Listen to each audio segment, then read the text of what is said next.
화제가 된 사건, 사고 소식 짚어보는 아침의 이슈 시간입니다. 네, 추진영 변호사, 조현삼 변호사와 함께 자세한 이야기 나눠보도록 하겠습니다. 안녕하세요. 네, 안녕하십니까?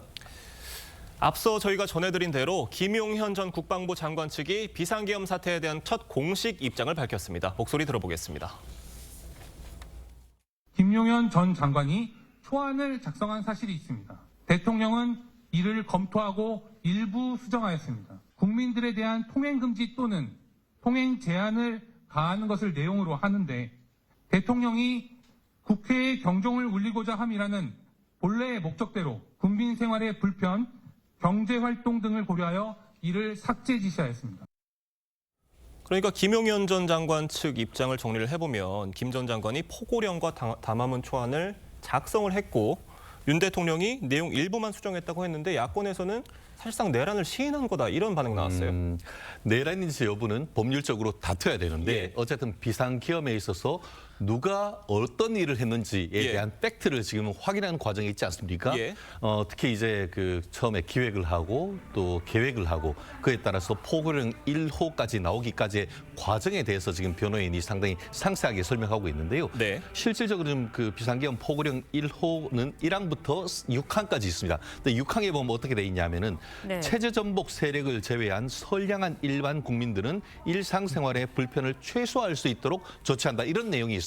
예. 결국 그 처음에 이제 김용현 전 장관이 거주 이전의 자유까지 제한하는 내용을 넣었었는데 통행금지. 예, 통행금지. 예. 그게 통행금지가 거주 이전의 예. 자유니까. 그런데 그거에 대해서 이제 대통령이 보고 이렇게 하면은 너무 이 보통 사람들의 어떤 그 생활이 제한된다. 그런 부분은 삭제하라는 지시를 했다는 것이죠. 예. 결국 최소 침해 원칙, 결국 기본권을 제한한다 하더라도 헌법상의 어떤 최소 침해 원칙을 지키려는 노력을 했다라는 것을 얘기를 하고 있는데 다만 그럼에도 불구하고 다른 모든 것은 나름대로 어떤 목적의 정당성, 수단의 상당성을 얘기한다 하더라도 앞으로 국회에 이와 같이 군대를 투입했는 것이 상당한 수단인가, 목적을 달성하기 위한 상당한 수단인가, 이 부분에 대해서는 앞으로 가장 큰 핵심 쟁점이 될 수 있기 때문에 이와 같은 윤 대통령이 나름대로 어떤 그 국민의 피해를 줄이기 위해서 했다 하더라도 면책될 수 있는지에 대해서는 앞으로 법적 쟁점이 될 가능성이 높지 않을까 생각합니다. 네, 윤 대통령의 탄핵 심판의 핵심 쟁점 중에 하나가 결국 내란 혐의 여부잖아요. 적용 여부인데 윤 대통령이 포고령을 직접 수정을 했다라고 가정을 한다면 그렇다면 이게 뭐 내란 혐의 적용 여부가 어떻게 달라지는 건가요?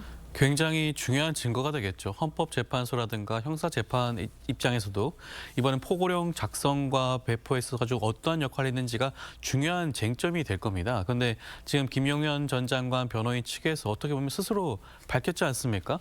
이것에 대해서 김용현 전 장관이 작성을 했고 윤석열 대통령이 직접 검토한 다음에 일부 수정까지 지시를 했다. 이것 자체가 적극적으로 개입을 했다는 것을 보여준다는 것이고요. 이번에 내란죄 혐의 같은 경우는 가장 핵심적인 게 국헌문란입니다. 이번 포고령 제1항을 보게 되면 정치 활동을 금하고 있어요. 입법부의 활동을 제약하는 그런 규정이 있기 때문에 분명히 여기에 대해서는 책임이 물을 수밖에 없고 중요한 근거가 될 수밖에 없습니다. 그렇기 때문에 이번에 헌법재판소에서 포고령을 제출하도록 명령을 했던 부분이고요.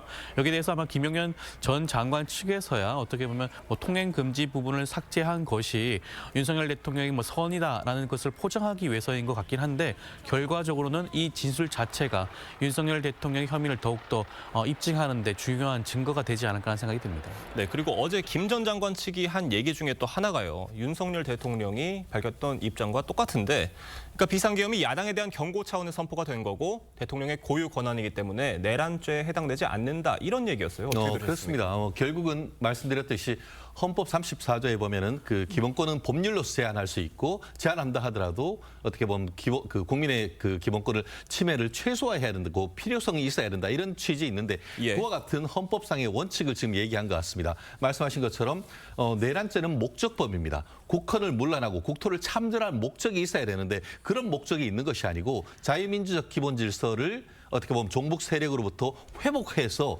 미래 세대에게 자유 대한민국을 물려주기 위한 목적이다라고 해서 내란죄에 있어서의 주관적 범죄 성립 요건으로서의 어떤 그 목적을 부인하는 이런 내용 아니겠습니까? 예. 다만 그렇다 한다 하더라도 지금 포고령 1항에 보면은 국회 지방의회, 정당의 활동과 정치적 결사, 집회 시위의 일체의 정치 활동을 금한다.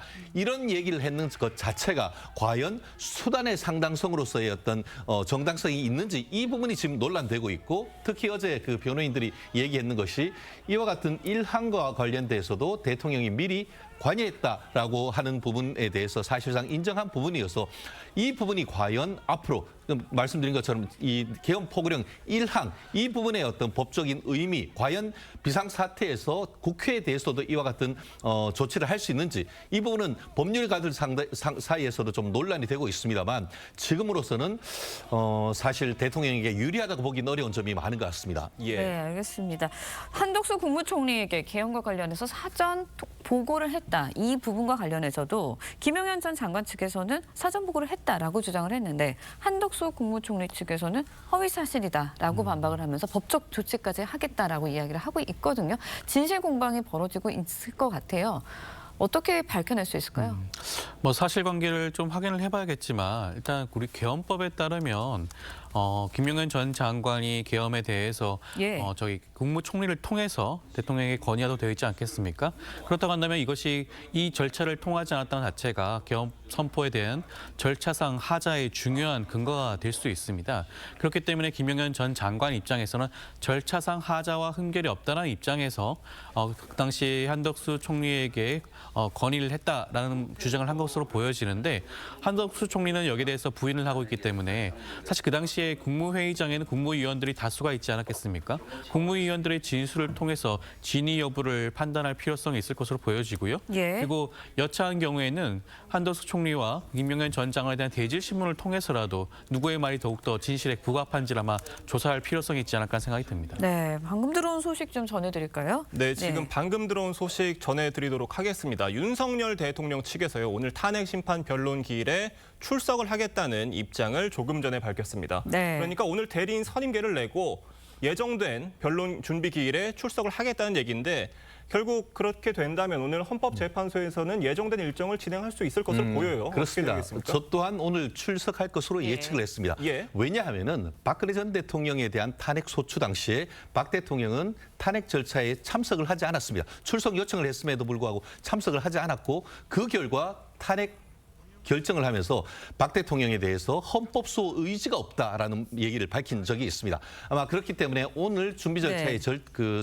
출석하지 아니할 경우에는 박근혜 전 대통령에 대해서 그런 탄핵했을 때처럼 윤석열 대통령도 헌법소 의지가 있는가 이 부분에 대해서 의문을 제기할 수밖에 없는 겁니다. 그러다 보니까 윤 대통령 입장에서는 오늘 어떻게 네. 보면은 많이 준비를 했을지 어떨지는 모르겠습니다. 그럼에도 불구하고 참석을 함으로써 적극적으로 변론을 하겠다라는 의지를 밝힌 것 같은데 다만 얼마나 준비를 해가지고 왔는지 경우에 따라서는 준비 절차가 1회로 끝나는 것이 아니고 2회, 3회도 될 수 있기 때문에 어쨌든 오늘 실질적인 어떤 국회와 또 윤석열 정부 대리인 사이에 어떤 그 실질적인 공방이 시작됐다라는 점에서 굉장히 의미 있는 날인 것 같습니다. 네, 예. 일단은 적극적으로 변론에 나서는 모습을 보이고 계시다라고 말씀해 주셨는데 오늘 변론 준비 기일에서 어떤 내용을 다툴 거라고 보세요? 변론 준비 기일 자체는 향후 어떤 식의 쟁점과 그다음에 증거를 어떻게 할 것인지 그다음에 증인을 어떻게 할 것인지에 예. 대해서 사전 조율하는 절차라고 생각하시면 되는데요.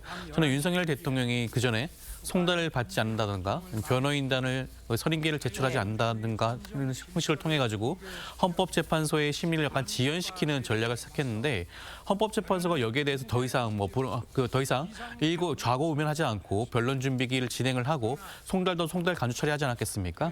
이러한 절차를 봤을 때 윤석열 대통령 입장에서는 더 이상 지연 전략이 통하지 않는구나라는 생각을 가지고 이번 준비기일에 임하는 것으로 보여지는데 이번 준비기일뿐만 아니라 차후에 있을 준비기라든가 변론기일에 있어서도 예. 아마 헌법재판소는 이런 재판 지연을 더 이상 용납하지 않는 그런 모습을 보이지 않을까 생각이 듭니다. 네, 알겠습니다. 오늘 두 분 말씀은 여기까지 듣도록 하겠습니다. 감사합니다. 고맙습니다.